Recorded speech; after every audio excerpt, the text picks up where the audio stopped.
Hey guys, Pro1701 here, and as you can see, my Season 8 box set has come in, if you haven't seen my unboxing video of that, and it looks really good here on the shelf with the others. It's starting to turn into quite a collection right here. Today we're going to talk about Terror of the Autons. Now, I had seen Terror of the Autons before. It's one of the two stories I had seen this season, but it had been a very long time, so it was really nice to kind of have a refresher course on it. Kind of refamiliarize myself with the story.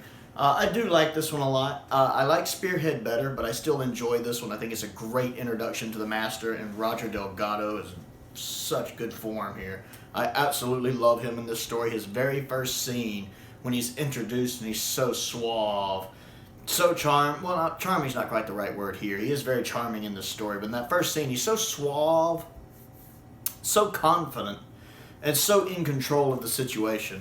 I like how he just hypnotizes the guy so easily, and then afterwards basically just goes, just... And he does that a lot in the story when he just snaps his fingers and has people follow him. The way you can tell, you learn early on in this story he can hypnotize people to do his bidding. He's so charming. But he's also very,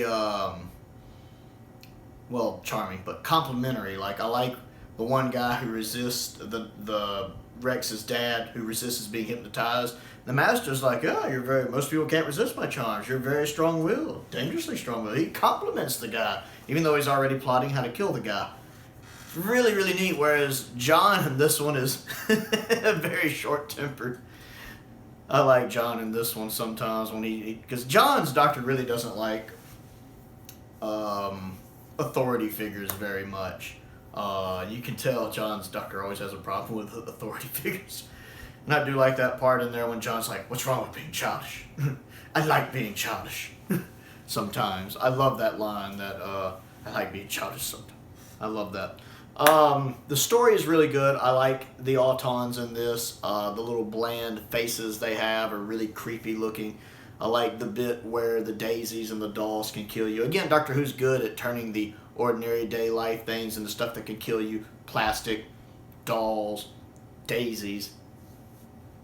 Or is it dandelions? Whatever it is, the flowers. Whatever it was. I forget. Which is sad because I just watched it. But I really, really enjoy the story. I like Jo in this one. I think she does a really good job, which I like Jo as a character anyway. The main thing going into it is how impressive the restoration work is compared to the old restoration. It's still not perfect, and some of the flesh tones sometimes look off or weird, or like sometimes like they're colored.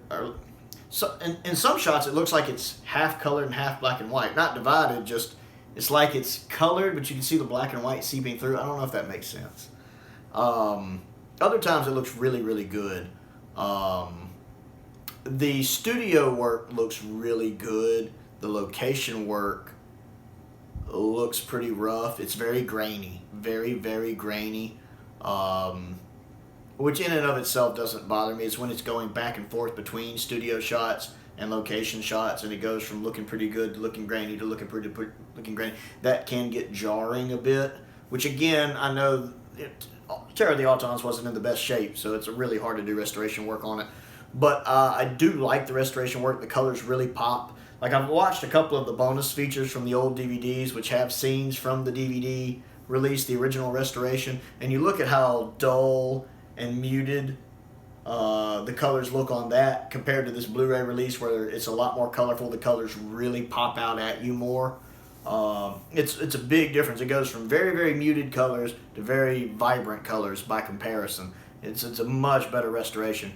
And again, the studio work looks really good with the exception of the flesh tones, and sometimes Jo's outfit, that kind of magenta purple shirt she's wearing, looks a little weird the way the colors look on it. But the location work, it definitely looks really grainy. But I like it. I enjoy Terror of the Autons. Great first story from the Master. It's one of my favorite Delgado appearances, though I still have other stories this season to see. But I really liked it. I really enjoy it. Again, I love the Jon Pertwee era. It doesn't really have too many misses.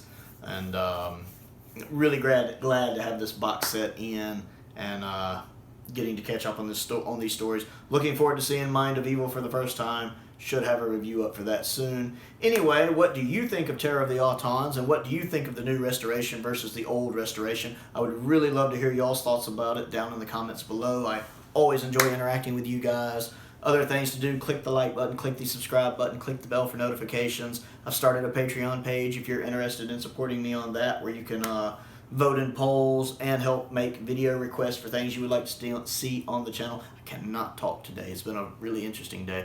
Most importantly, though, stay safe out there, and thank you for watching.